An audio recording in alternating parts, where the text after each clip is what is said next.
on the planet this morning. We're delighted to be here today to speak about this most important and urgent of topics about the role of humanity in the AI economy. This webinar is extremely timely because, as many of you saw yesterday, the Pope released his first encyclical, Magnificat Humanitas, which dramatically warned about the dangers of artificial intelligence and his concerns that there is a potentially normalization of an anti-human vision within the AI industry. And so this is timely warning.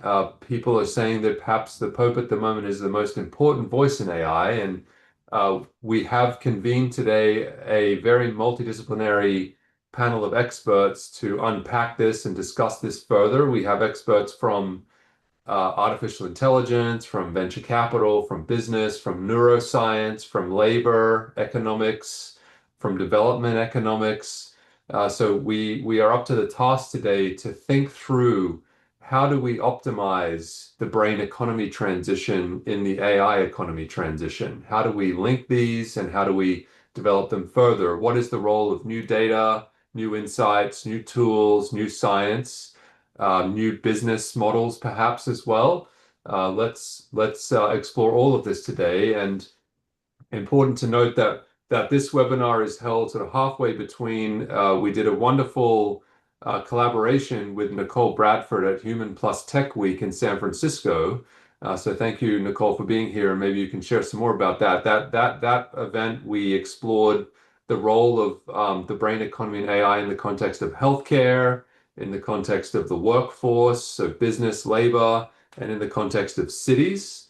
And we're moving now past this webinar to the Texas Brain Economy Summit, which is a summit held in Houston, Texas, June 9th and 10th, which is held in the context of the B20, and it also collaborating with the World Economic Forum. So we're digging deep into the AI brain economy nexus to optimize opportunities for humans and human development, and very much engaged in these large forums. And so this webinar is meant to be a deep dive more technically today into surfacing ideas. Maybe there's a declaration that could be formed perhaps, and we will just continue to track this and advance this topic, given of course the AI economy is changing so much, so frequently the models are changing, and then of course their impact on our brains is changing for better and sometimes for worse. And so this is a very dynamic space. So anyway, without further ado, let's get into it and start to generate this discussion and the new data and insights. I'd first of all like to invite 𝗘𝗰cie from the Euro-Mediterranean Economists Association to speak. 𝗘𝗰cie is a researcher there and has some novel data and insights to share with us to get things moving. 𝗘𝗰cie, over to you. Thank you very much, Harris. I'm having a couple of slides that I want to share with you. I hope you see my screen right now. So let me Yes, start. we can see I'm them. replacing Professor Rim Ayadi, our founder and president, who could not unfortunately join the webinar today. And I make sure to convey the right message through our research and work we're doing together. So I would like to tackle in this presentation on how brain capital framework improves and extends the traditional human capital index. And this is based on our findings within this report towards a brain, the report on the Global Brain Capital Index towards a brain positive economy that was published in January. And the core idea is that while human capital remains important, it's no longer sufficient to explain prosperity, resilience, innovation, and societal well-being in this era. And so brain capital introduces a broader framework that integrates brain health, brain skills, and enabling system into this economic measurement and policymaking. So that's the core message of this presentation. So Let me go through why human capital is no longer enough, and then I go to the what brings in what is new in the brain capital. So human capital index has three main focuses. It's on education, productivity, and actually physical health, which underestimates some core dimensions such as mental health, emotional resilience, creativity, and adaptability, cognitive sustainability, and other brain functions widely informed by neuroscience. Once the human capital index was introduced, it transformed economic thinking by emphasizing on education and health as new drivers of productivity. So that was the great novelty then. And it was included within the economic growth models, which was not the case before that. But today, our economies are facing new challenges, such as mental health crisis, demographic aging, AI disruption, climate stress, cognitive overload, and even social fragmentation. So our argument is that human capital does not capture all those aspects, and we need to, as a result of that, we need to bring new concepts, and brain capital emerges as a necessary complement of brain capital. So if I want to just very briefly introduce this framework of brain capital, it has two key pillars. I don't want to go into the details because everything is detailed in the report, and I know I don't have much time. So we have two key pillars of brain health and brain skills, and in the brain health, we have mental well-being, neurological health, emotional regulation. In brain skills, we have creativity, innovation, learning capacity, and also we have this enabling brain capital enablers that represent the institutional and societal conditions that support cognitive flourishing, which includes education system, healthcare, digital infrastructure, social protection, environmental quality, and innovation ecosystem. So the main idea is that this new index of brain capital introduces a shift, and it's a conceptual shift that you move from productivity to purpose, from peripheral health to core infrastructure, from skills to neurocognitive assets, from individual investment to systemic design, and from growth to resilience. So again, all of these are very well detailed in the report. I invite everybody to go and consult it. So I move directly to the relationship between the data, so what is available there as a human capital index, and different components of brain capital index. So we go through this one by one and see how these trends are different and what is the relationship between the two. So first of all, let's look at the global trends between brain skills, because brain skills, for me, this was very interesting because the trends are completely different.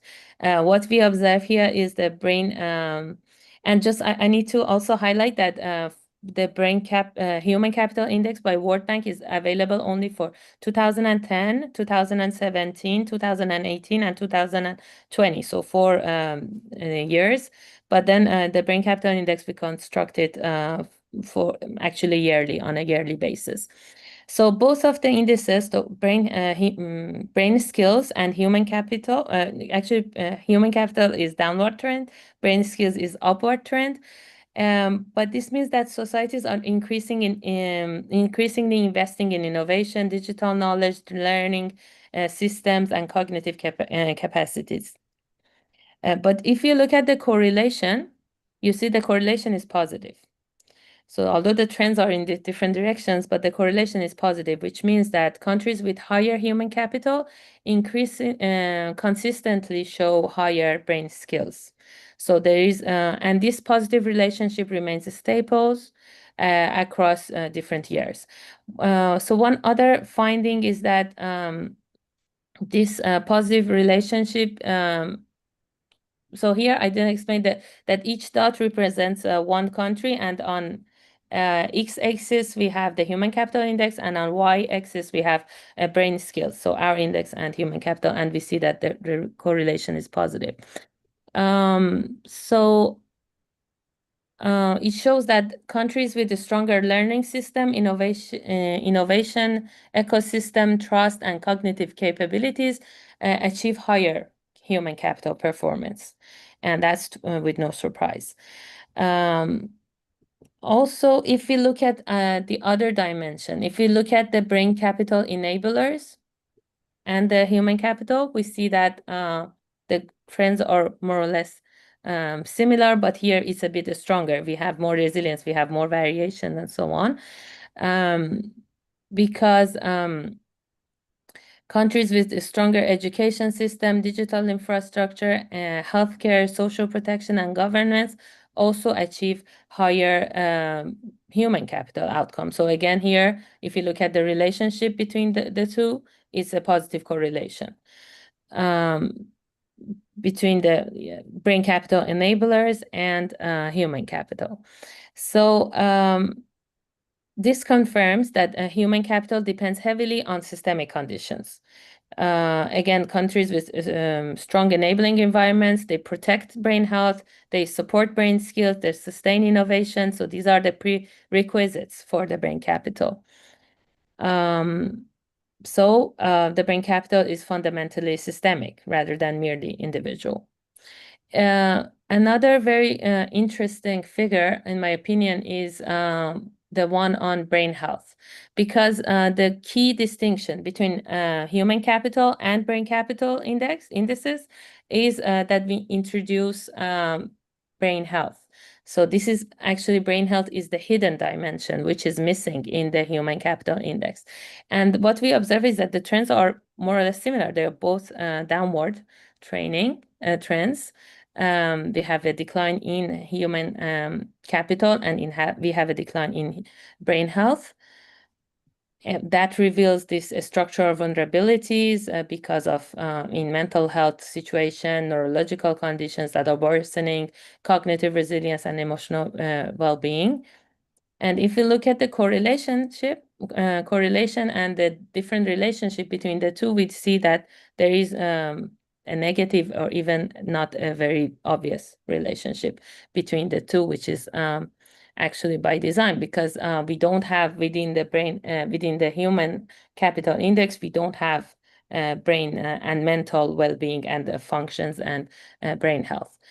And once we interpret this, we should be very mindful on how we are interpreting. And this shows, although it shows a negative relationship, it doesn't mean that advanced economies are less healthy, because these countries, they have stronger healthcare system and good diagnosis systems, so they report mental and neurological disorders more effectively. So brain health reveals these hidden vulnerabilities such as burnout, depression, anxiety, cognitive decline, social stress, and mental health burdens. And these factors affect our productivity, innovation, labor force participation, and social cohesion. That's why both of the trends are negative. The more we have here, the more we have a decline in brain health, we have a decline in human capital as well, although the correlation is not there, actually. So if we look at the different trends of composite brain capital and human capital, the key observations here is that, first of all, human capital shows a steady downward trend over time. And in contrast, the composite brain capital demonstrates a more resilient and stronger trends, because it incorporates more aspects: cognitive adaptability, innovative systems, mental resilience, enabling institutions, trust, and social trust. So these are all the elements that are actually components of the brain capital index. So our main conclusion is that brain capital is better suited to capture resilience in this area where we have a lot of AI disruption, climate uncertainty, demographic aging, and global crisis. So in order to conclude, the key three core arguments that I make to say why brain capital matters for economic policy is that, first of all, brain capital supports innovation, productivity, resilience, social cohesion, sustainable growth. Also, in this analysis, we argue that brain capital should become central to economic policymaking because it's not simply a health or education issue, brain capital. It's an economic asset that underpins workforce transformation, digital transition, innovation capacity, and national resilience. Also, countries investing strategically on brain capital are better positioned to absorb shocks, innovate, and maintain their productivity, but also support inclusive growth. So this is the most important, I think, slide that I have in order to convey the key message and the policy implications is to build a brain positive economy. So the key priorities should be investing in brain health, strengthening enabling system, promoting lifetime learning, support resilience, integrate brain capital metrics into our policy frameworks. And this analysis also recommends a transition towards a brain positive economy that requires integrating mental health into economic planning, also protecting education and healthcare system during crisis, investing in early childhood development, strengthening innovation ecosystem, and also embedding brain capital metrics into development strategies. So key message here is that what gets measured gets prioritized. So brain capital metrics are very important. They need to become an essential tool for guiding public investment and policy.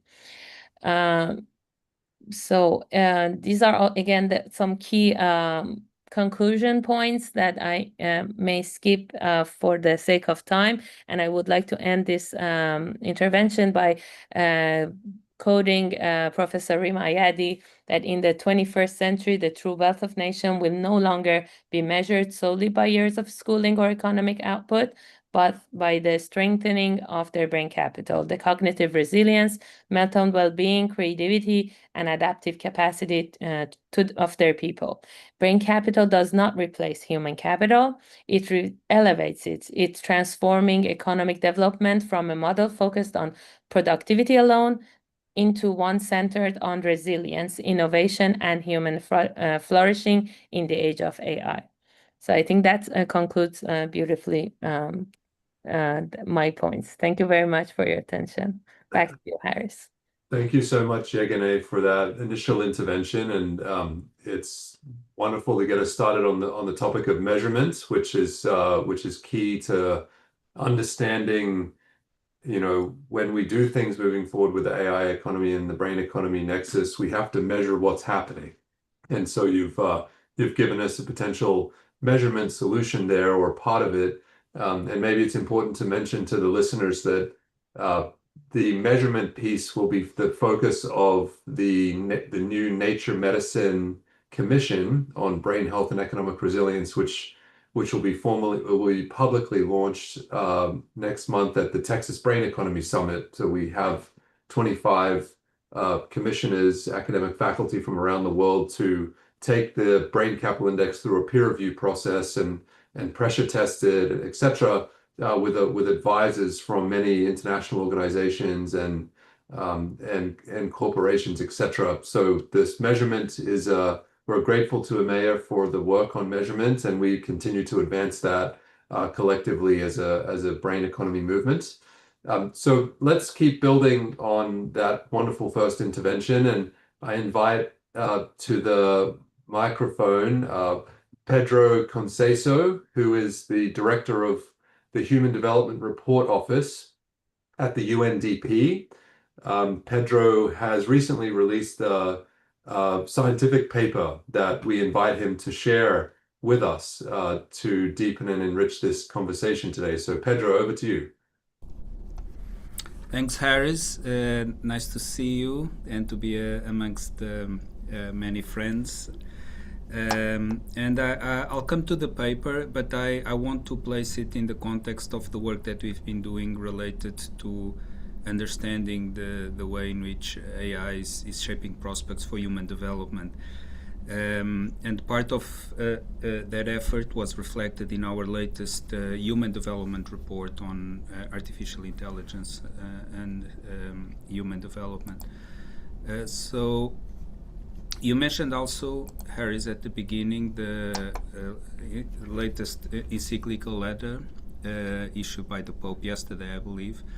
And there are a number of echoes between our report and the encyclical letter, in particular the emphasis on people, which you would expect from a human development report, right? So it's not the only way of looking at AI, but from a human development perspective, what matters is understanding how AI can enhance human agency, preserve human dignity, and we claim in the report that the way in which this will happen is determined by us, by choices we make. So it's a matter of choice. It's not determined by the capabilities of the technology as such. So we call our report a matter of choice, people and possibilities in the age of AI.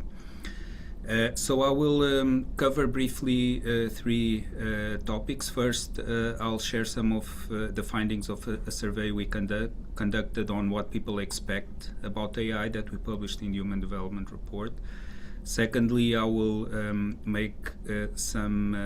I'll share some reflections on the current framing about interaction between people and AI, and that's where I will mention the paper that you alluded to, Harris. And then finally, some recommendations that emerge from our analysis and thinking. So first, what do people expect? So we conducted a survey not to try to predict what's likely to happen, but what people's expectations are when it comes to AI.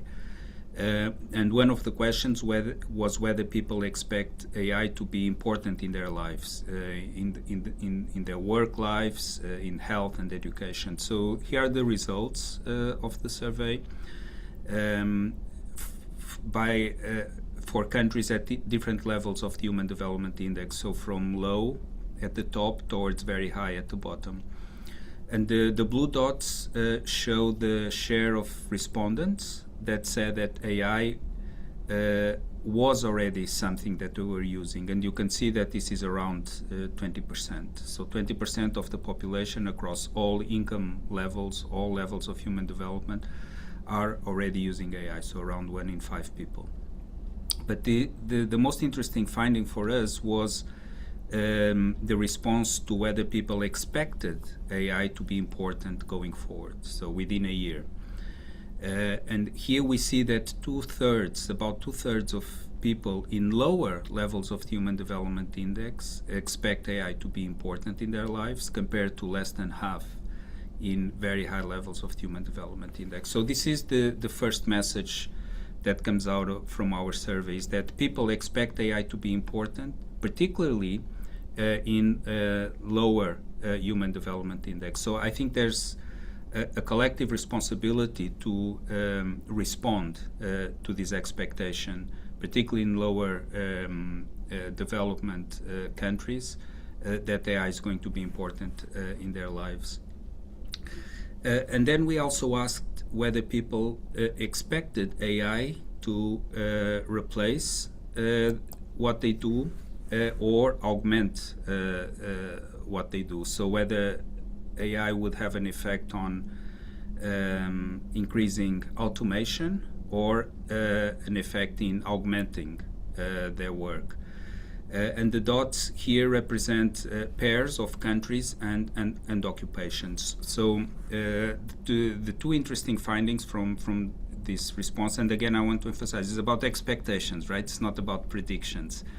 Is that you see that the dots sort of are on a roughly 45-degree line on a diagonal, meaning that those people that expect automation to take place, which is here on the vertical axis, also tend to expect automation to occur. So in a sense, the two seem to go together.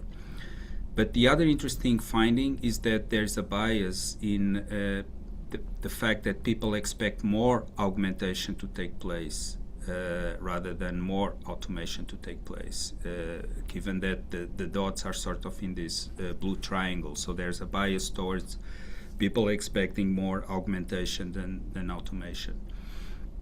And here I make a transition to the second point that I wanted to convey, which has to do with the way in which AI is being framed at the moment. So a lot of the discourse, a lot of the selling around AI is about replacing people, right? It's about this automation, displacement of people. And this, in a sense, goes against people's expectations. So again, it's not about predicting that it will not happen. It may very well happen. But there's a sort of dissonance here between what people expect and the dominant framing around this expectation that AI is going to augment people, what people can do. And there are several reasons to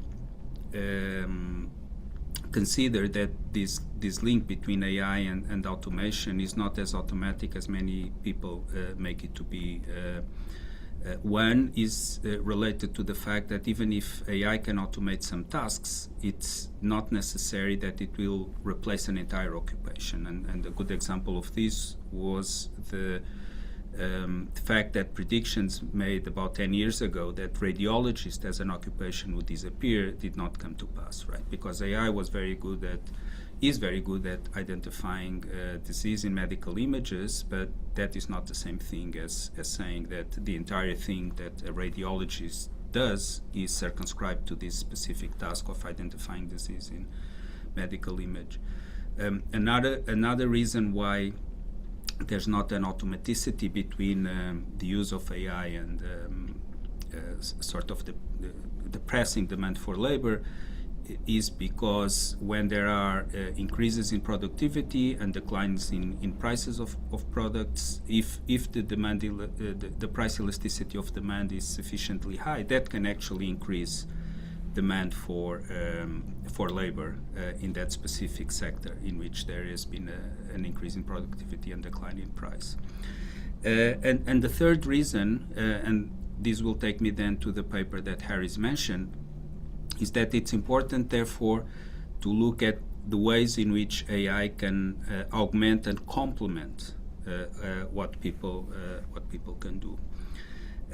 Because ultimately, the impact of AI, as the impact of any technology, depends less on the capabilities of the technology and more on the way in which organizations, firms adjust to make use of this technology. So we put out a paper, which is a model essential. That's why I'm not going to take a lot of time to explain what it is. You can see here a URL that takes you to the working paper. So it's a working paper, so comments very, very much welcome.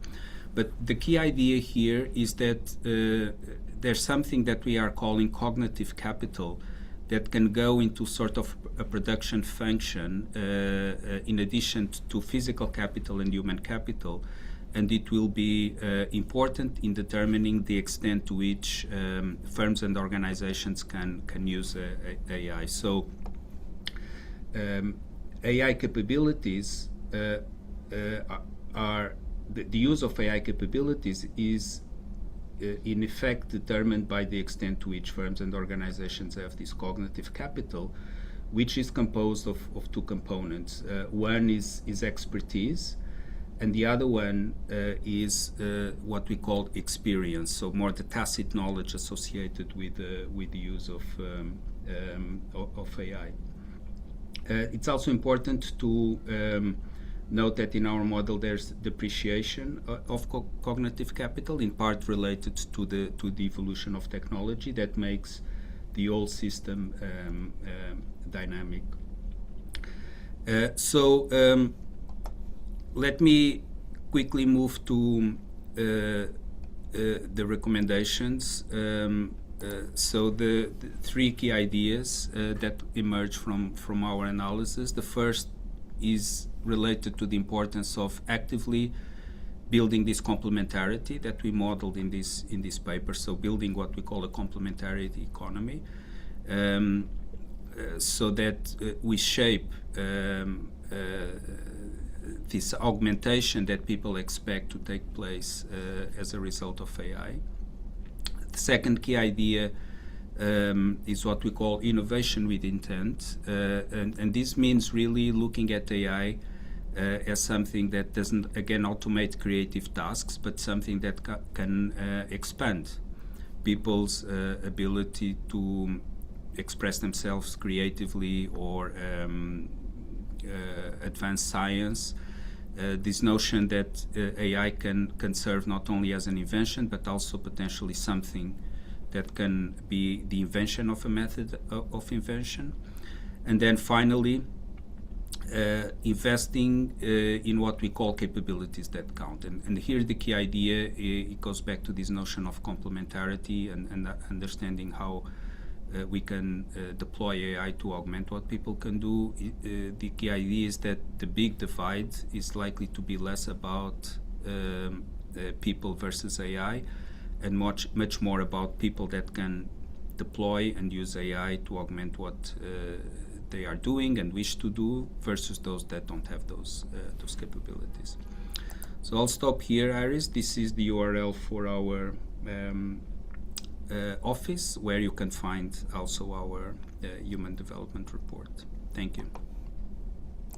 Well, thank you, Pedro. Certainly you can see the echoes, as you mentioned, from your report that was published through to the Pope's encyclical that we discussed that was released yesterday. Your work is very pro-human development and wonderful, and I think what many of us want to see and what we're calling for. So thank you for sharing some of the data from your report and the new working paper and those recommendations to add to the discussion today and to the way forward that we're exploring as a brain economy movement. And we do appreciate dialogues with you over the years, and we hope that they continue. So thank you very much. It's a good point perhaps as we segue to 𝗘𝗏𝗃, who's the chief macroeconomist for the International Labour Organization, another major international organization, to mention, was reminded that the International Monetary Fund released a report 2024 talking about the similarities and differences between AI in the global north and the global south. They mentioned that advanced economies will experience the benefits and pitfalls of AI sooner than emerging market and developing economies, largely due to their employment structure focused on cognitive intensive roles. There are some consistent patterns concerning AI exposure, with women and college-educated individuals more exposed, but also better poised to reap the AI benefits, and to older workers potentially less able to adapt to the new technology. So it does evoke this, we want to be inclusive, but there are perhaps slightly different dynamics or significantly different dynamics between global north, global south. But let's now hand the stage to 𝗘𝗏𝗃. Eckhard, over to you. Yeah, thanks, Harris. And let me just start sharing my screen here. Wait 1 second. Up. So I hope you can see it full screen. Yes, we can see it. Excellent, very good. So no, thanks for having me, and great to actually speak after Pedro, because Pedro, you make my life easier by already kind of sharing a lot of the economic insights around AI. What I wanted to do today is, it's like linking a bit to some of the considerations that we have started picking up at the ILO on what the implications of these shifts on the labor market are for the future of work, and then maybe kind of in relation to this, the theme of this webinar, they give a segue also to why is this relevant in the context of the discussion around brain capital. And I will start by simply, repeating a bit what Pedro was already kind of mentioning in his presentation. This is a figure from a literature review that colleagues and I have produced end of last year, currently expanding.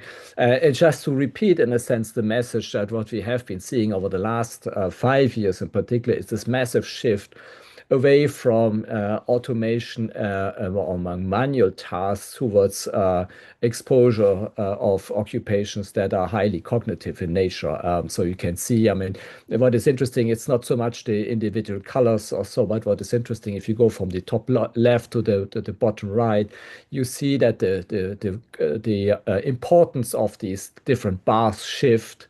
And the reason why they shift is that initially the first paper that came out in the early 2010s by Carl Frey and Martin Osborne were focusing on the AI technology available at the time, which was really it's focused especially on automation in routine type of occupations, especially in industry.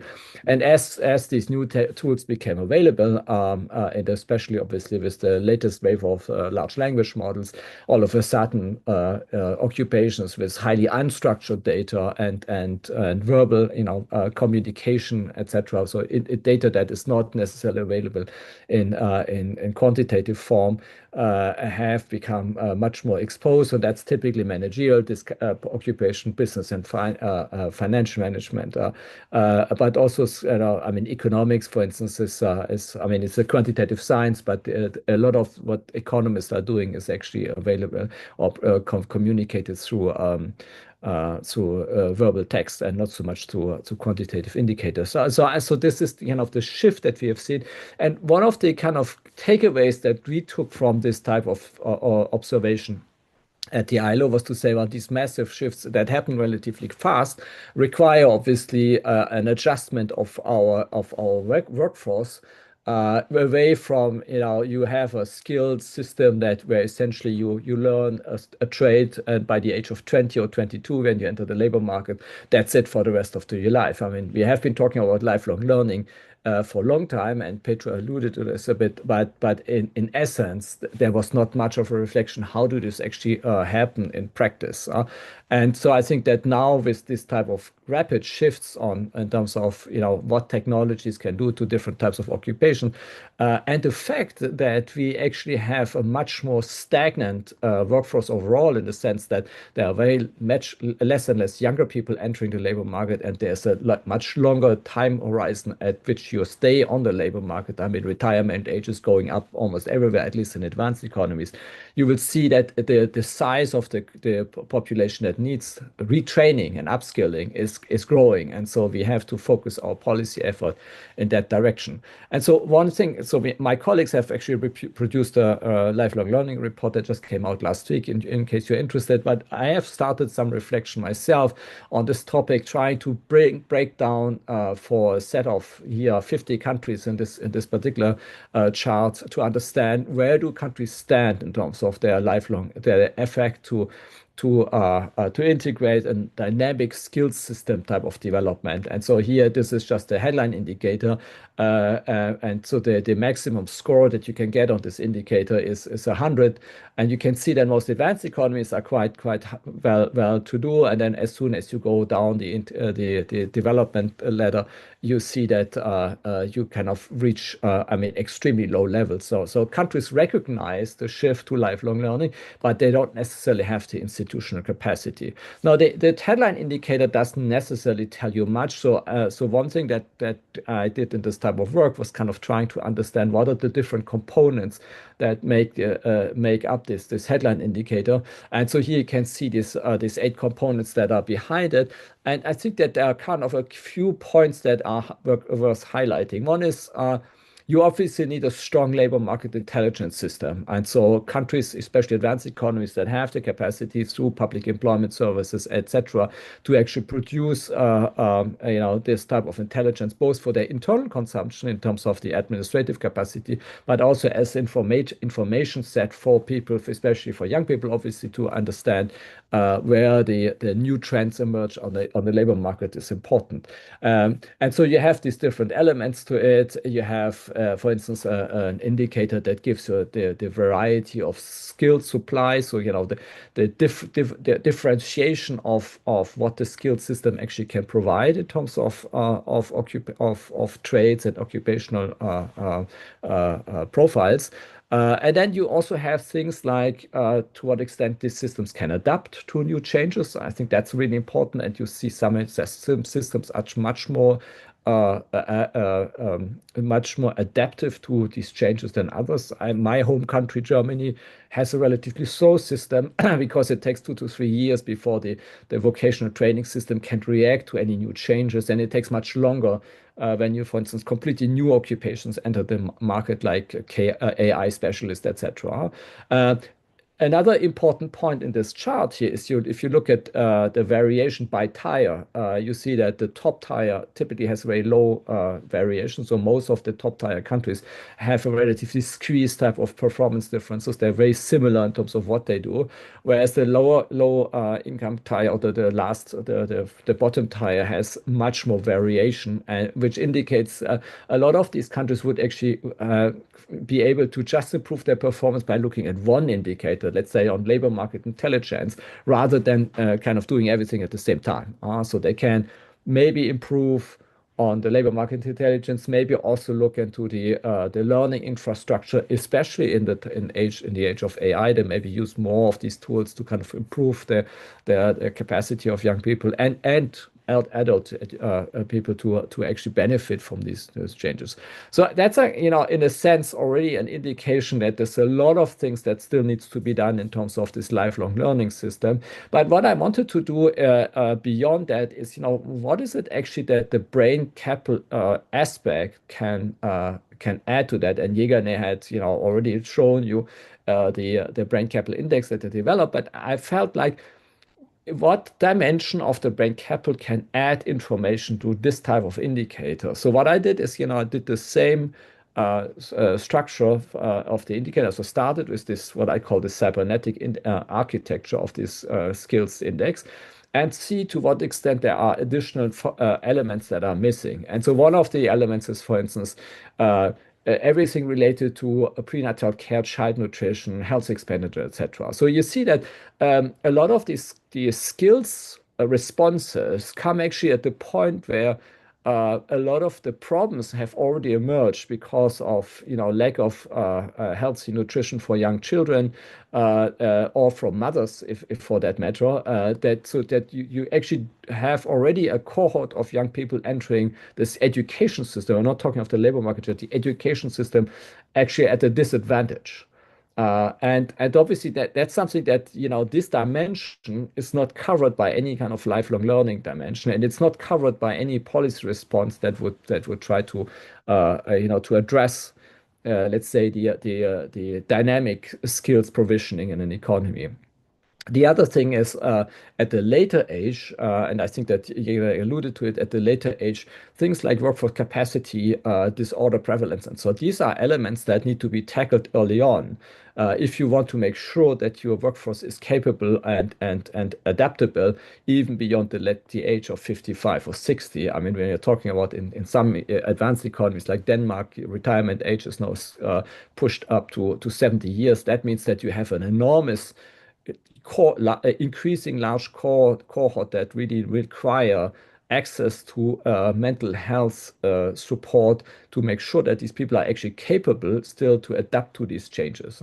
And then I think the last point, which is really important, and again, you mentioned it already in your presentation, is this issue of subjective well-being. It's not only about objective indicators in terms of how much countries spend on education and health, but also the subjective well-being, the social trust that you have in an economy. And I think that especially in this day and age, I think we are really feeling this, the lack of the deterioration of social trust and the implication it has for the governance of our policies, of our polities.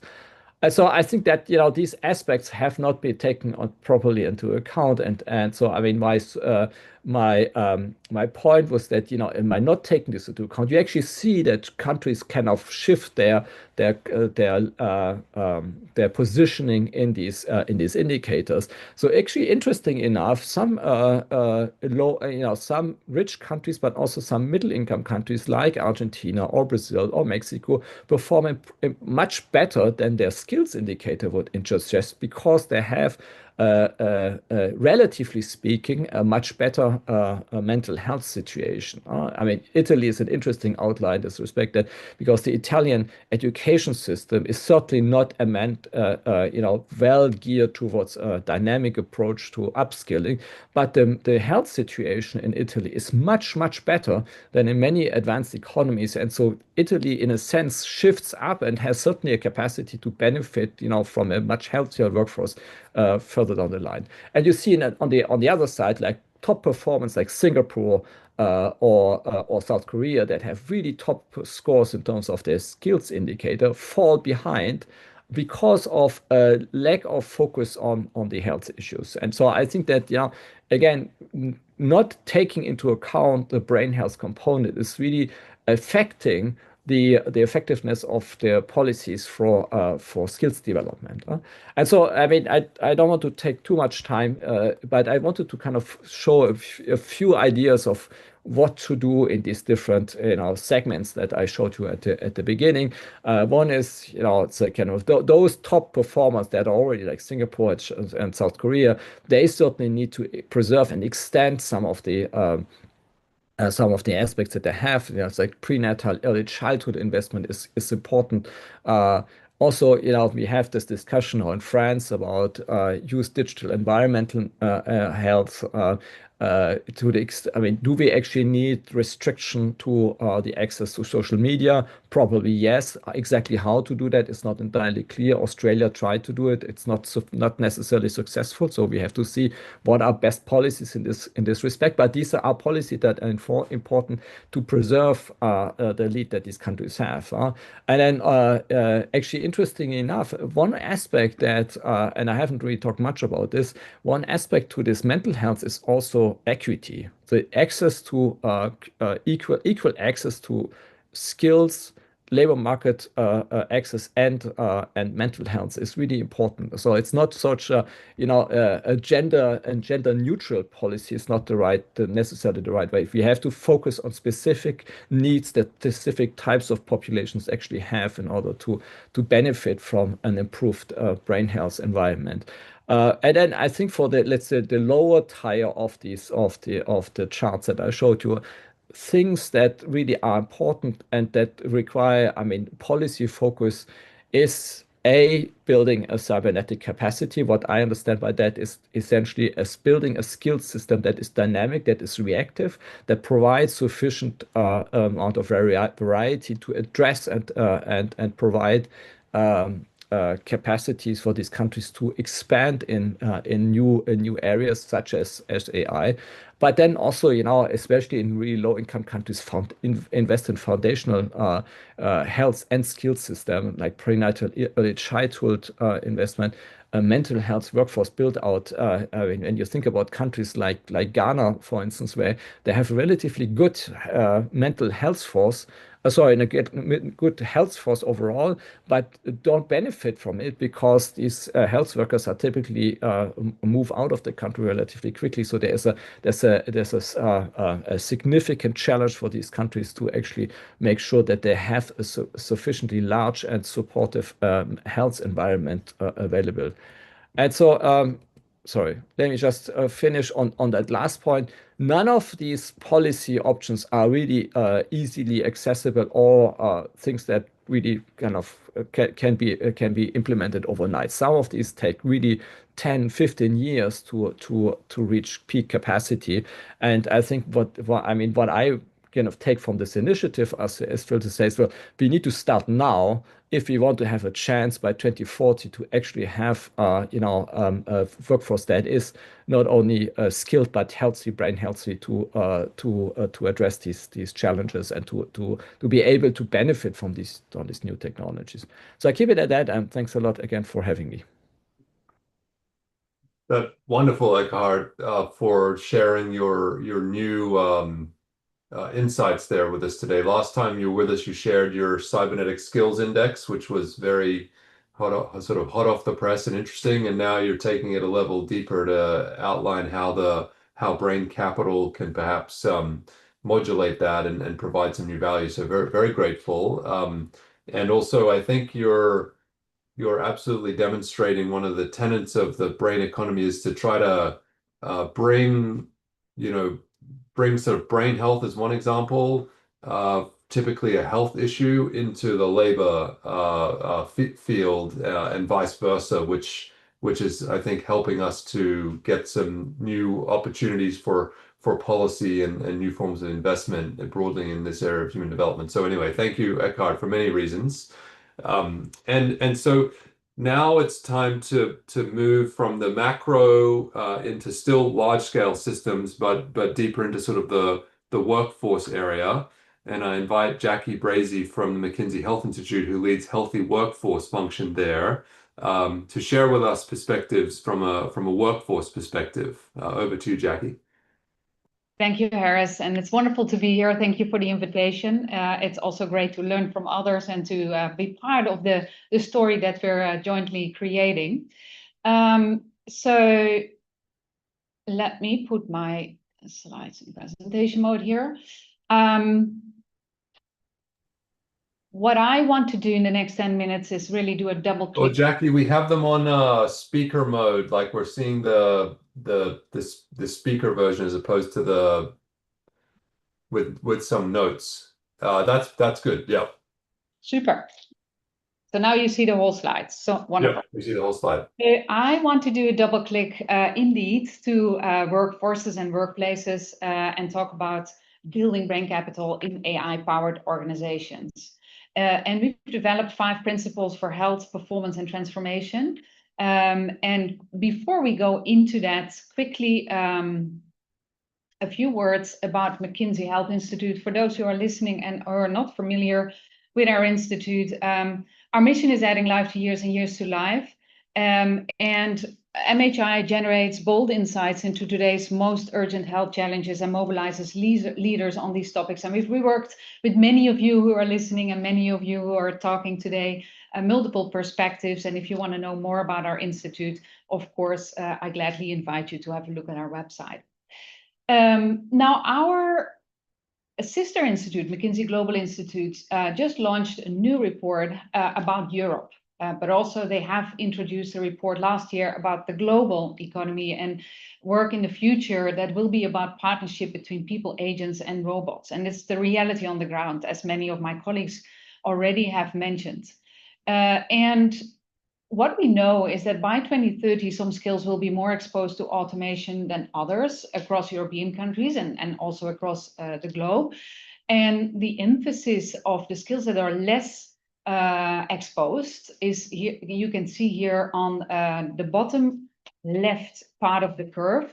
In this new report, my colleagues looked at 10,500 skills by automation exposure. And the pattern that you see is here that resilience, leadership, empathy, influencing skills, the typical brain skills that we've talked about already, are less exposed, where others that you see on the top right, like SQL, program language, accounting, and invoicing, are more exposed. And it's not so much that resilience, leadership, empathy, for example, are skills that AI can't do. It's more that these skills, the value of these skills come from a human doing them. And these skills are there to protect and to invest in, as we already spoke about.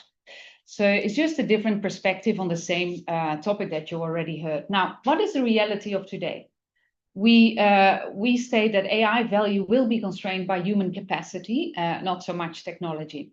Where we find employees today is that AI increases cognitive demand faster than human capacity.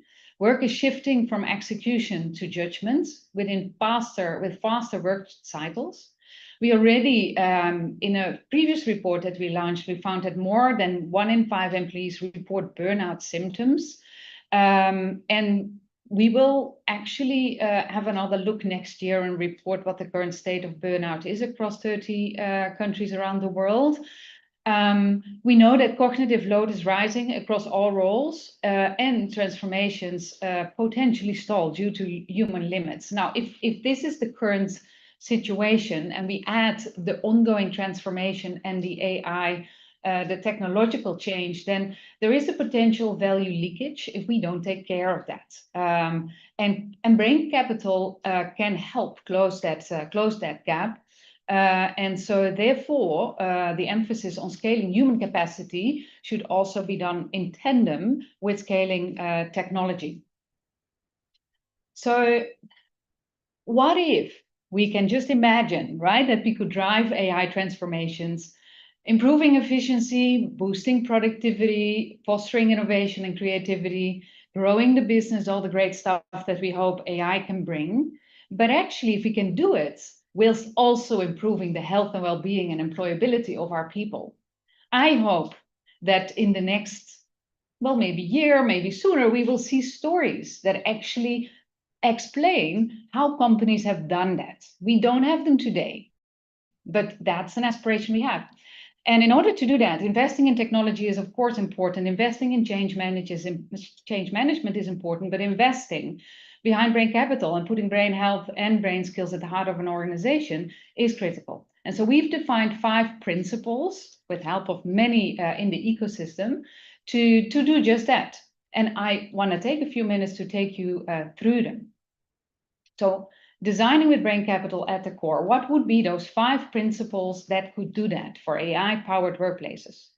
The first one is about calibrating cognitive load. And it's on purpose that we use the word calibrating, because this is, on the one side, making sure we're not overloading the brains continuously, which is very much related to this concept that we hear talked about in social media already, at least the danger of getting brain fry, but also that we do take care of the metabolic health of the brain. In other words, we shouldn't underload the cognitive, the brain. We should also make sure that we continue to learn.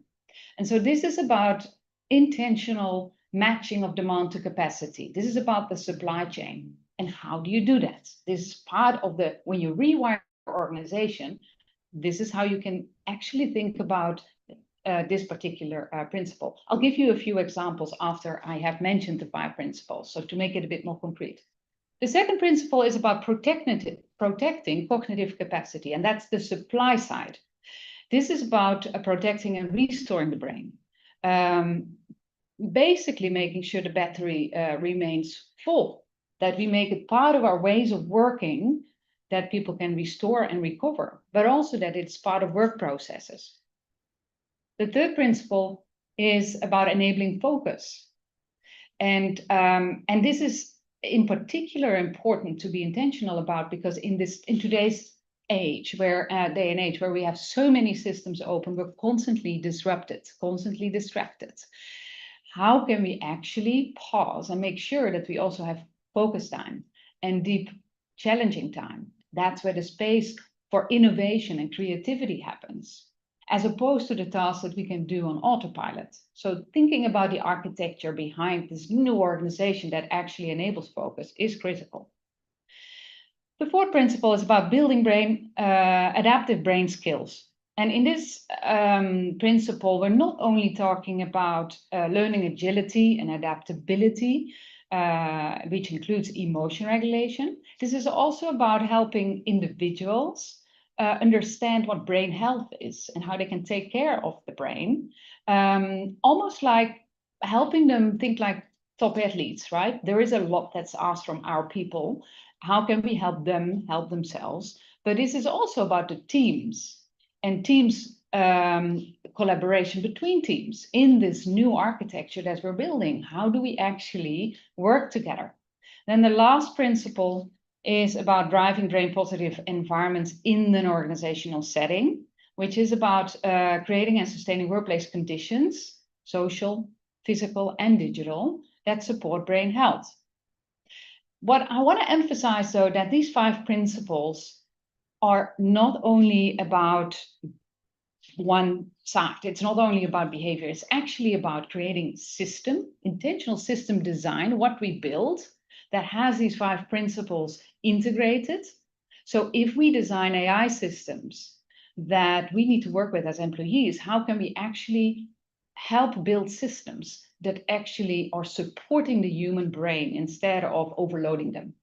And it's all about the intentional design where the human stays at the steering wheel and the AI solutions is in the loop. We're collaborating, we're teammates, but in the end, it's about the humans being at the steering wheel. And for that, we need to think about systems, IT, programs, the way we build organizations. And on the other side, it's about behaviors and habits. What are the actions, the routines, and the patterns, and the leadership that we want to demonstrate? So it's about what we build and how we lead. And it's a unique opportunity right now when we are rewiring to actually bring that intentionally into the design rather than building it without doing that and retrofitting it later. A couple of examples of how this could look like. And these are not, these are just examples. These are not all the examples, and they're still evolving, but it gives you a bit of an idea of what this looks like.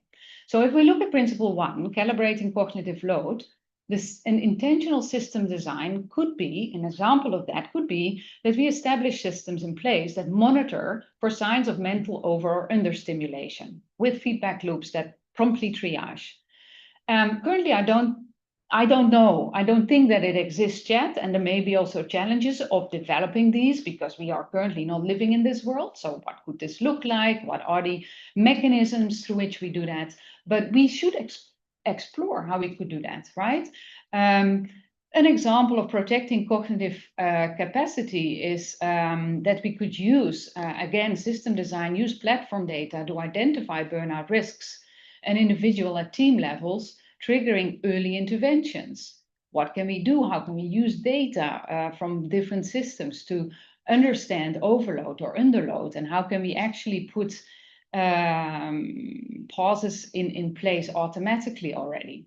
A couple of examples for enabling focus that are behavior and habits related are about upskilling employees to be able to work in new team structures and creating that intentional choice that people make for pivoting to deep focus and different ways of working together. For example, brainstorming without and brainstorming with AI. It's all about how do we make sure that we actually optimize the brain power that we have in our organization. Building adaptive brain skills, the examples here are all behavior and habits related. I mentioned a few of them, right? Training staff in emotional flexibility to develop resilience. I want to also add that there are different skills, metacognition, team collaboration. These skills can be built, and there is already quite a bit of evidence behind this, and it's worth investing in. It is worth to making sure that this is part of your learning and development programs. And then the last one, driving brain positive environments. Here are a couple of examples.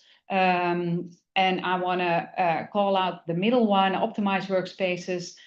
For example, lighting, acoustics for modern work context, work with agents, and provide access to natural environments. There's quite a bit of research already also about the ergonomics and the space in which we work.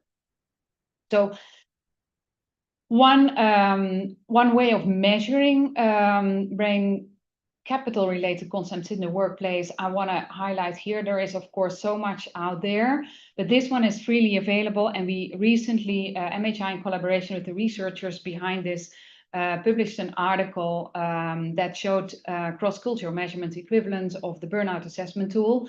Often this tool is not looked at because people think it's all about burnout assessment, and burnout is not maybe directly relevant, but actually if you deep dive on the 4 dimensions of this tool, it looks at exhaustion, mental distance, cognitive impairment, and emotional impairment, and it has a direct link to both brain health and brain skills, and it's freely available. So have a look at, I would suggest maybe, feel free, of course, to read our cross-cultural measurement article, but it's quite technical. I would recommend to look at the BAT instrument, and you can find it through this QR code. It is freely available in multiple languages. And what I want to emphasize is that organizations often mention to me that they measure well-being, and therefore they actually have sufficient, and they make it part of their employee engagement survey, and therefore they think they're sorted.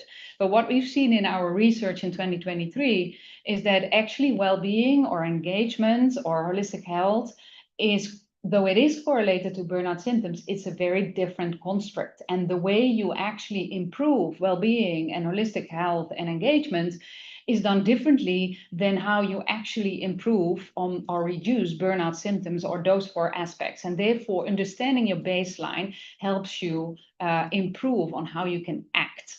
Now, last bit, just quickly finalizing my conversation and my contribution. If none of the science convinced you, meet your new accountability partner. This CAT is a tool. It's your brain capital gatekeeper, and it will sit on your laptop and block your keyboard and stare at you until you take a break.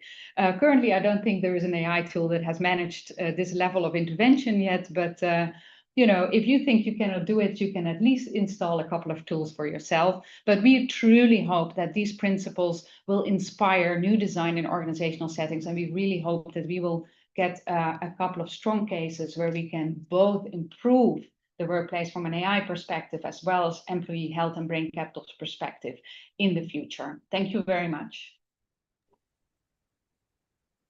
Well, thank you, Jackie, for sharing the sort of workforce strategy, which was getting a lot of interest from the people listening. It is very novel and very actionable as well, distilling down into tools that can be deployed in the workforce, you know, as of this afternoon. So that's terrific. Thank you very much. And a great compliment to the more macro presentations at the start of the webinar. In the interest of time, as we're starting to run short, I'm going to go straight to our resident neuroscientist, 𝗕𝗰cie Sacco, who's calling in from Italy, I believe. 𝗕𝗰cie is an economist and a neuroscientist, but he is perhaps the only person with neuroscience here. So we're keen to get your thoughts, 𝗕𝗰cie, on all of this. And you're a professor at, of course, the University of 𝗘𝗰_Pescara in Italy. So 𝗕𝗰cie, please share us with your thoughts. Thank you. Thank you very much, Aris. I am very aware of the time constraints, so I'll try to be as quick as I can. But I think that my intervention just after Jacqueline is ideal, because what I will say will really elaborate on the metabolic dimension that Jacqueline was hinting at, and I think is particularly important. Well, in reasoning on the impacts of AI for the future of work, we have to consider very briefly what we are learning about the metabolic dimension of human cognition. That is something that in the last 5 years is really building an impressive amount of new evidence. In particular, we have to understand that different cognitive skills and different cognitive abilities have different cognitive demands from the metabolic point of view. The differences are not so big in absolute terms, but if we think that most of the metabolic budget of the brain is devoted to regulating bodily activities that are not directly linked to cognition, we understand that in some sense we really have a short leash in terms of how much energy we can use for cognitive capacity.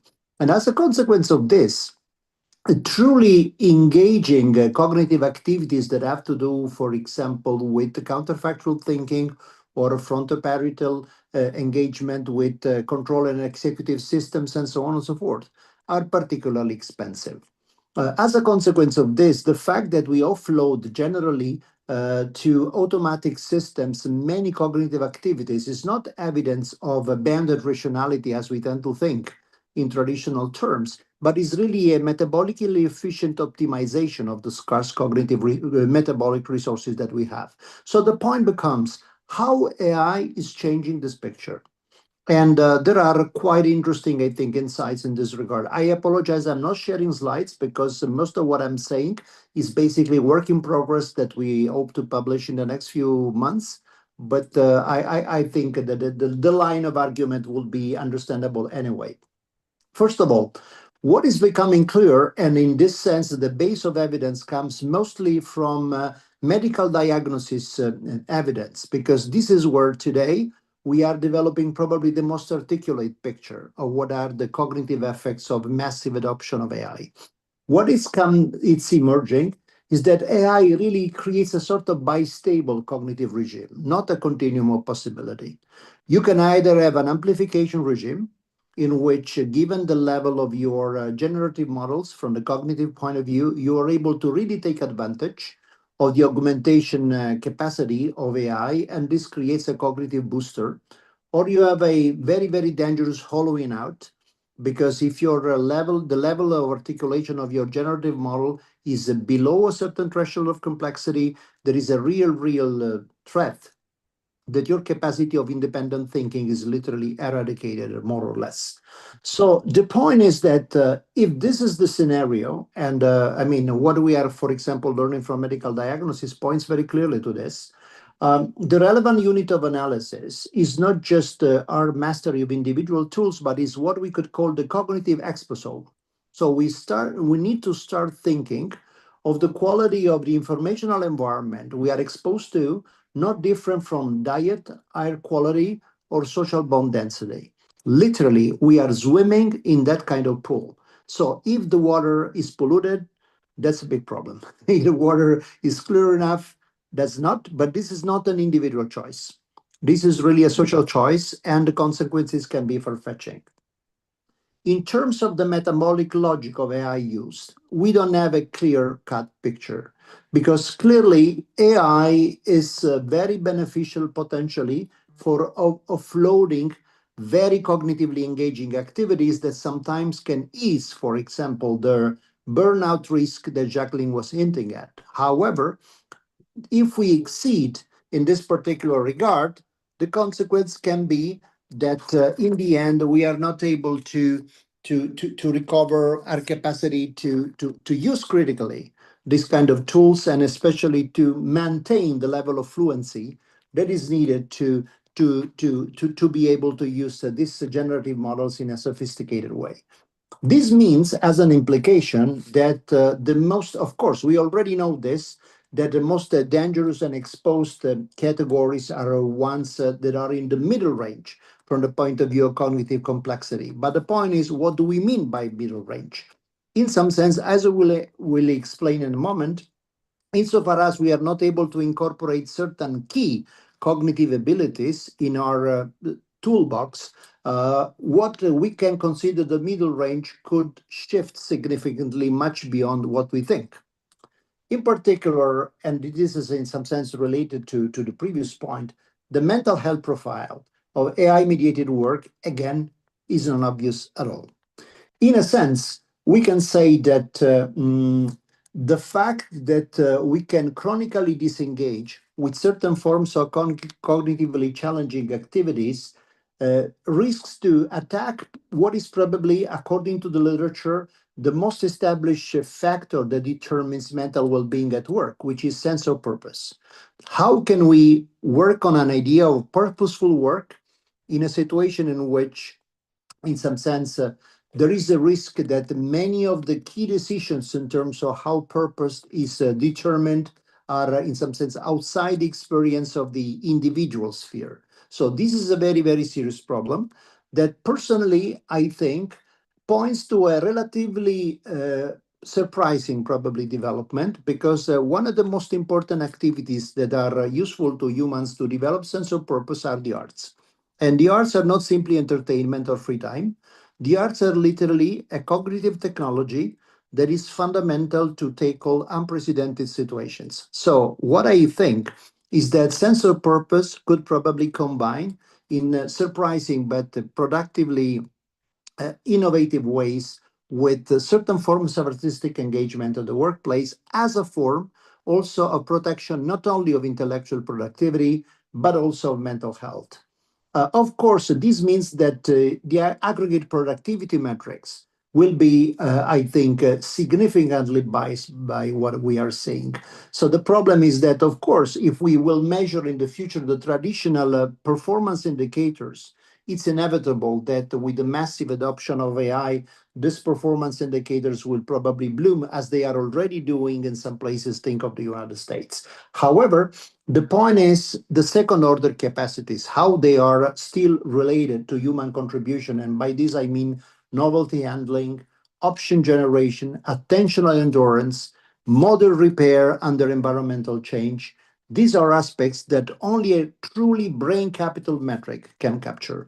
So I think that one very, very important point for us in the future is that the brain economy really means developing new accountability standards that are related much more deeply to the neurocognitive dimension of what we are witnessing at the moment. And I'm getting close to the end, but two more points I think are important. Lock-in phenomena in this kind of situation are massive. The way we start a certain type of engagement with AI in certain work environment can make a huge difference because we have a strong hysteresis effect.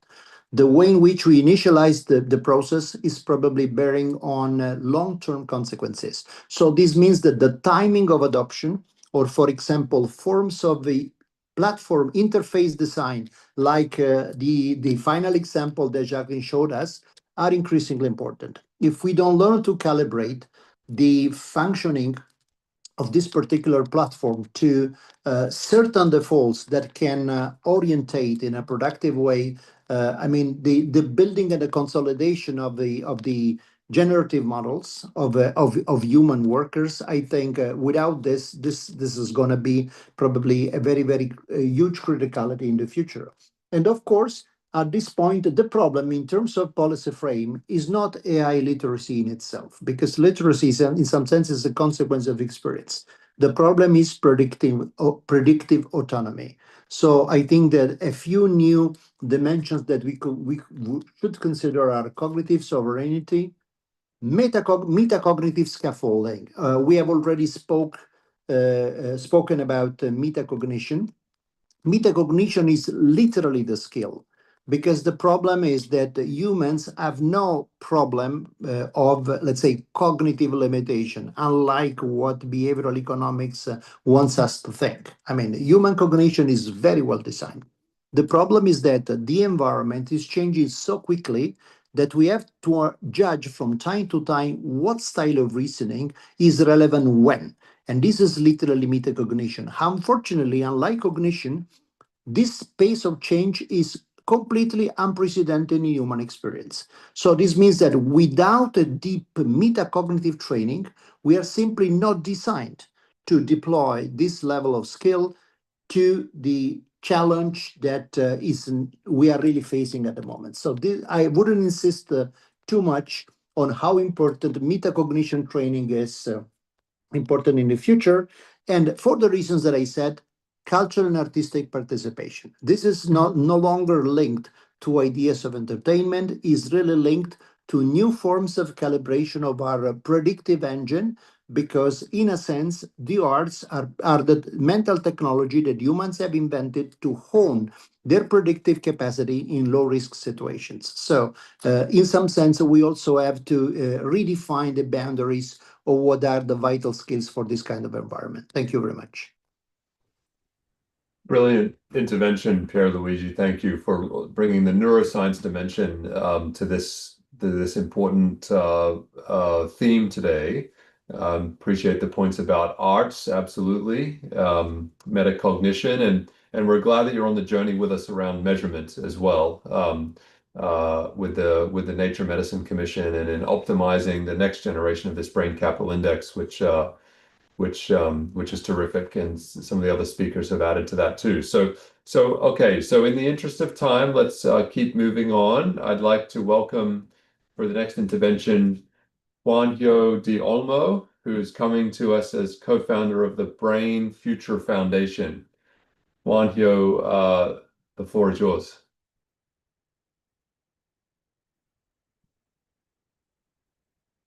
Pleasure to be here. Thank you for the invite. Well, I will share some slides with some updates, and I would love to summarize. Well, as you mentioned, in the interest of time, it's difficult to summarize the last year in 10 minutes regarding the tools we are building. Let me share quickly my screen. So let me know if you see my screen. Yes, we can see your screen. Perfect. Okay. So as you were mentioning, I'm co-founder of the Brain Future Foundation, and we have developed this initial tool called 𝗘𝗰𝗘𝗜 to measure the impact of using or abusing AI tools. in relation to our brain or our cognition. And I also work in the Department of Health of Abu Dhabi as lead AI engineer, where I develop different data, AI, and agent solutions for different both healthcare and operational problems. Well, this part is more regarding the things we already do and the things we need to do, because now we are the heaviest data society, but we don't have enough tools or data regarding cognitive measurements or capability, and especially agency. One of our main, or well, probably our critical mission is how we design AI tools so we stand, or previous speakers have mentioned, how we move the needle into the augmentation zone instead of automation. And that 12 months ago, when Jaime contacted me to start thinking about this problem, this was one of our main points. Well, most of you have mentioned all the concerns and how people are feeling around, well, not only AI, but in general, social media and the different digitalization's impact on population health and well-being. And most of the reports from the last years, also papers and articles, have noted a negative impact on cognition. But well, as Professor just mentioned in the previous talk, the model is really important. So after in my previous experience, I was working evaluating the frontier state-of-the-art language models in medical diagnosis in another nonprofit in Foundation 29, especially focused on rare diseases. And it's crazy how we evaluate the capabilities of these language models, because, for example, in medical reasoning or medical diagnosis, in 3 months, the conclusions of most of the papers were outdated. So I expect the impact on these AI models in cognition and learning to also change super fast. And that's also why we are framing the Brain Future Foundation both as a foundation, but with a lot of influence from product and startups, because to be able to adapt and react to the fast speed that these AI companies are working, you need to be playing their same pace, right?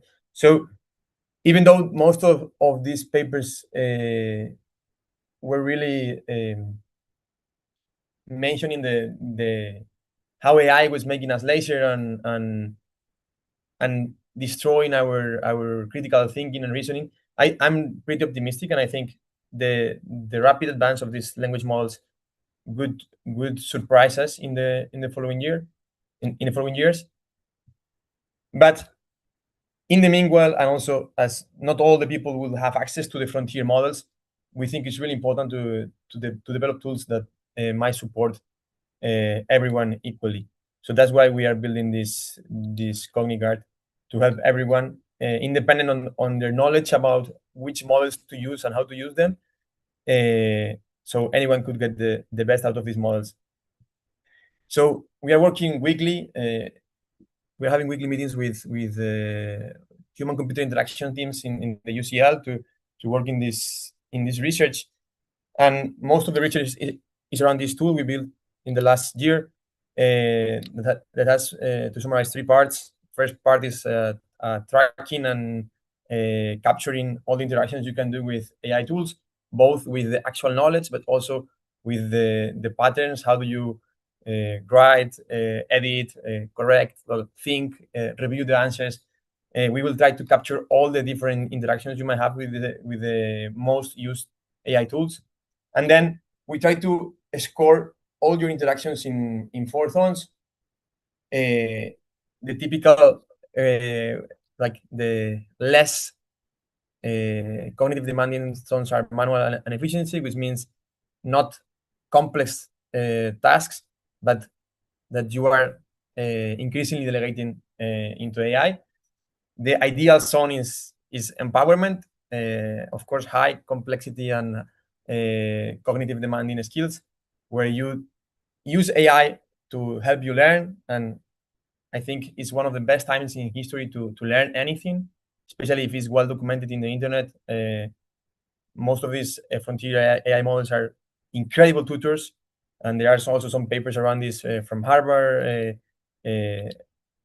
pointing how these tools can increase more than 1 standard of deviation over average in the best Harvard classes in physics and coding. So these tools are super useful for hard thinking amplified by AI. But if you abuse them, it's easy to fall into the over-reliance zone. So when you, maybe because you are too lazy, maybe because you don't know exactly the limitations of the models, different causes. We don't have yet a full picture about this pointed in the data we are analyzing, but we have some hypotheses.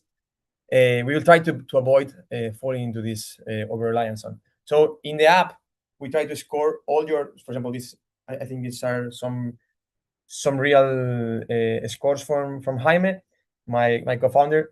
And you can see most of the interactions, if you are having a healthy use, should fall into efficiency and empowerment.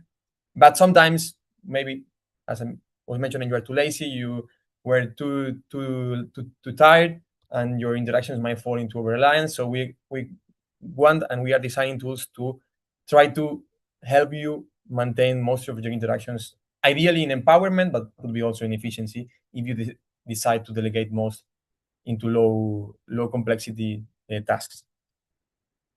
Then we also offer, well, of course, analytics and summary, but we want also to be proactive. So we are designing a cognitive coach that will, based on your data, be proactive, trying to help you not only to prevent cognitive decline, but my biggest focus is to help you learn and upskill your game.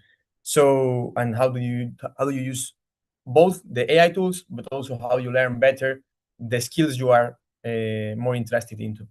So how we do detect your intent and your use, your most interested areas, and how we create solutions to help you accomplish that.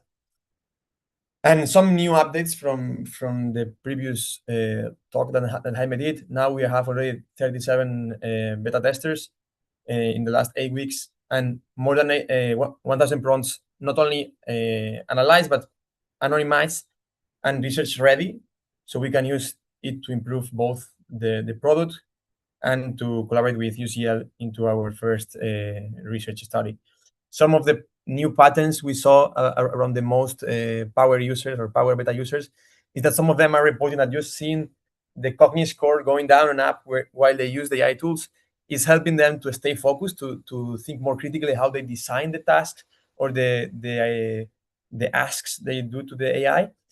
And some of them are also reporting that the cognitive coach is helping them how to reframe the AI use also. We have now a really good foundation, and we have already some tools that we have designed to help the researchers and also ourselves to use this data to improve both the product and to understand if we have the correct hypothesis regarding this problem. And we have already started the phase 0 research with UCL. But what we don't have yet, of course, because we are used to starting with the research, is a validation about this hypothesis and integrated reliability between our AI cognitive agents versus cognitive scientists rating the interactions. So that's what we are working with UCL. Well, I won't go into the roadmap. And if you are interested and this solution we are building is of interest, we are looking for more researchers to co-author control trials with us. Also, we have already started discussions with both hospitals and schools for different corporate pilots, but we are open to more. And of course, any volunteer help also, both for beta testing or for contribution is also welcome. Thank you, everyone, and I hope this talk might inspire to create more tools to help to solve these issues in the future. Thank you so much, �𝗓𝗈, for that. We look forward to following the tool developments and the pilot and research outcomes, and of course supporting you in building this out as well. So we just ticked over time. So if let's quickly get into the discussion and get some synthesis from our discussants. I'd first like to invite 𝗘𝗰𝗶, who's an economist at the European Commission, to offer some perspectives on all of what you've heard this afternoon or this morning. Pasquale, over to you. Thank you very much, Harris. It is a pleasure and really an honor to have the opportunity to react today to this truly outstanding interdisciplinary panel. Given the breadth of the discussion, I can only share my personal views today, which in fact reflect the way I've been thinking about the brain economy since it was first introduced to the concept by 𝗕𝗏𝗶Ｈ. And if I remember correctly, that happened when we discussed the innovation and AI chapter of the last cohesion report, which is a longish technical report where the European Commission takes stock of regional disparities within the European Union. So I would say that my takeaway today from this discussion and my summary would be largely inspired by the geography of AI and how this intersects with the geography of brain capital. And in fact, a point that I will take home from this excellent panel is that each of today's speakers, I think, shed light on key forthcoming challenges when it comes to AI, but also when it comes to regional development. For instance, Pedro Conceição's work on UN development and AI, I think, reminds us that the key issue is not technology alone, but also agency. I mean, who is able to use AI, under what conditions, and with what consequences for human development? And this also is closely related to Pierluigi Sacco's intervention from a, let's say, behavioral perspective, who introduced the concept of brain reflexivity and the brain reflexivity trap, which I think adds a crucial warning in the sense that economic system can strengthen brain capital, but they can also undermine it. For example, through excessive stress, through exclusion, insecurity, all of which amounts to reduced capacity to learn and to adapt. And finally, I think that the perspective put forward by Eckhard Ernst and Jacqueline Brassey is equally important and complementary, because I think it shifts the debate from abstract fears that might be legitimate about job disappearing to the more concrete question of how tasks, skills, job quality, and in the end, even productivity are already being reorganized and can be reorganized to make sure that the transition towards AI is successful. So I think all of these discussions are relevant true in general, but they also carry, in my view, a clear and distinct spatial dimension. In other words, these challenges, these opportunities are true in every place, but they also might affect each place differently. And this matters because AI could level the playing field, for instance, within large economic areas like the European Union or the United States or the world. You can choose about the layer, but it might even exacerbate existing divides. And perhaps whether one force or the other prevail in the end will largely depend on how the whole process and transition is managed. And I think that it is in this context that the notion of brain capital and the discussion that we had today becomes central to the debate on AI. But then it becomes central to the debate also on economic geography and regional development too. And this can be true within large advanced economic areas as well as globally. I will not have time to share slides because I see we are a bit late, but I'll be happy to share some research that we have done in the context of the cohesion report. So I will skip to the main conclusions of this brief intervention. But I think that there is a strong case for developing a more granular spatial perspective on the brain economy, largely building on the excellent work that's already been done by EMEA and by RIN's teams over the past years. And I'm saying this because national indicators are essential. Those are the ones that we're seeing today, but sometimes not enough, because national averages might hide important subnational variation in these indicators. And in Europe and in many parts of the world, some of the most important inequalities are actually within countries, not necessarily between countries. And to give an example, like here in Europe, like some country can contain leading innovation hubs or region, but at the same time also regions facing persistent skills shortages or poorer health outcomes or weaker public services. And this is hard to capture if you only look at national indicators. Now, the point will not be to create another ranking for the sake of rankings, but the point would be more to identify the different brain capital bottlenecks that might prevent people and places from benefit from AI. So my main takeaway from today, and perhaps my play for the future, especially in light, Harris, I see that there will be a Texas summit where you will bring forward the work on the index that has already been done. It's simple. I think that the AI as a geography, as an economic geography, the brain economy also has a geography. And in light of what has been said today, I would say that human agency, perhaps at the more fundamental level, also has a geography. And if we manage to populate these three maps on the basis of the insights made today and on the work on quantitative and qualitative indicators that can be made in the future, I think that we increase our chances of designing policies that are sufficiently attentive to the real conditions under which people and places adapt. And I'll stop it here.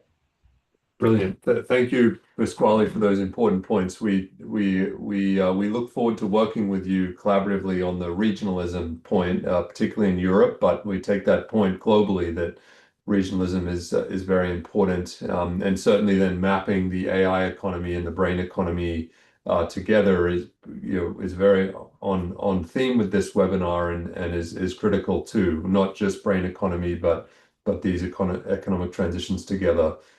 So thank you for that point, and we look forward to continuing the collaboration with you in the future, and in looking also at models with cities, for example, whether they're large cities or small cities. We perhaps can have a future webinar on that and invite you back to share some more of your thoughts and some of your emerging data and insights. Okay, next, moving to Nicole Bradford for discussion. Nicole is the lead curator and convener of the Human Plus Tech Week. She's also an executive in residence for AI plus human intelligence at the Society for Human Resources Management and a venture capitalist. Nicole, over to you. What do you make of what you've heard so far in the last hour and a half? You know, what a lovely way to wake up in the morning. I think the start time was 6 a.m. for me, Pacific, as it was for you. Really fantastic. I learned a lot, and it just, one really sort of, 1,000 times confirmed the importance of our partnership between human tech and the Global Brain Economy Initiative. So for everyone out there watching or listening or watching this replay, Human Tech Week is a summit with surrounded by partner events. And so we just did it. This is our second year. We just did it last week. We had GBEI on every single day. And the reason why that made sense is that Human Tech Week has the first premise is that AI and technology must support human flourishing in order to be considered successful. Two, that we're going to have to reimagine health, span, work, and cities. What I loved about the conversations is that, my thesis before meeting all of you wonderful people is that you can't actually separate health, the future of health, and the future of work and the future of the places where we live. And if we lose on the future of work, then we actually lose on health because of the overlap between financial instability, et cetera. And if we lose on work, then we actually lose on the future of health span as well. So our summits were the future of health span, very specifically that, not longevity, not health, but health span. And the second, and it was called HOPE. So that stands for healing, optimization, prevention, and enhancement. Then the future of work was called agency. So someone mentioned that earlier. And it was really that ability for humans to believe that and to feel that they can make motion in their lives. And then the future of flourishing cities and communities, which was called REACH, because like, what are we doing this for? So the entire thesis is that these things are interdependent. If we lose on one, we lose on the other, and they all land at the places where we live. And our definition of cities was not just urban areas, but also fringe cities and all of the rings out. So this was really wonderful to hear from the different researchers, also the McKinsey Brain Health research and data, that fellow communities around the world were seeing the same things and focused on the same things. And so this was just fantastic. Thank you for having me. Brilliant. Thank you, Nicole. And we look forward to working with you again next year, and plenty of work in the meantime between Well, now this year we had, Harris, we got our numbers back. Our summit had about 2,000 people across all the days. And then the wider ecosystem total, including ours, had 5,500. So there were 5,500 people in San Francisco across 84 events, including ours, so 80 partner events plus my events, who are focused on the same thing that you are. I think the Brain Economy Initiative is also another set of words for saying the exact same thing that we're saying too. So we're all focused in the same direction, which I think is hopeful, and because it's actually going to take all of us to get it done. Absolutely. And as there were echoes from Pedro's UNDP Human Development Report in the Pope's encyclical, there was echoes from your summit into the encyclical as well. So and it is obviously this agenda is just going to be turbocharged now, with the evolution of, say, the Pope's messages, but then the confluence of these factors. So anyway, it's onwards and upwards for this agenda. So in the interest of time, William Hines, our last discussant, is going to have to drop off. So he's asked me to give a synthesis from his perspective, and then I will conclude with some of my own brief remarks. And so thank you, William, for being here. William's an economist, specialist in new economic thinking, among other things. It's clear that moving from human capital to brain capital is very important to give us this level of acuity on human development and economic development in the future. And we've heard some great points today about how to evolve the brain capital index perhaps further with more refinements. Obviously, labor markets are critical, and labor market policy in particular is very important. I think significantly highlighted by 𝗘𝗏𝗏𝗏. Lifelong learning and its relevance to upskilling, and then also mental health. 𝗘𝗏𝗏𝗏 shared some specific new leverage that could be attained from these framings, and the role of brain capital in labor economics. Interdisciplinary collaboration is obviously essential to the future of this work. Perhaps we could call this as well it's not the AI economy, it's a brain positive AI economy. That's really what we're trying to get at. So we do need different expertise in across medical fields, economics, human resources, statistics, etc. Pierre Luigi's also brought up the importance of arts and culture this morning as well. And so above all, we have choices to make that will determine the impact of AI on society. The intersection of AI and brain science may become the defining policy issue of the next decade. And so this is, you know, I think that gets the gravity of what we're talking about this morning. So thank you all for being here, the speakers, the discussants, and the folks listening in. This will be posted on YouTube, and so we'll be pushing it out on social channels, and this, I'm sure, will pick up a lot of interest over the coming days and weeks. And we will be obviously synthesizing all of this and continuing to develop this movement and work package, and looking at how to engage this in the G20 and the G7 structures and the UN General Assembly structures in the coming months and 12 months, and also through the World Economic Forum. So anyway, thank you all for your time and attention this morning, and we will be in touch. Thank you very much, Harris. Look Thank you, forward to Robert. it. Thank you. Thank Thanks you. to everyone. Bye-bye. Bye-bye. Bye-bye. Bye-bye.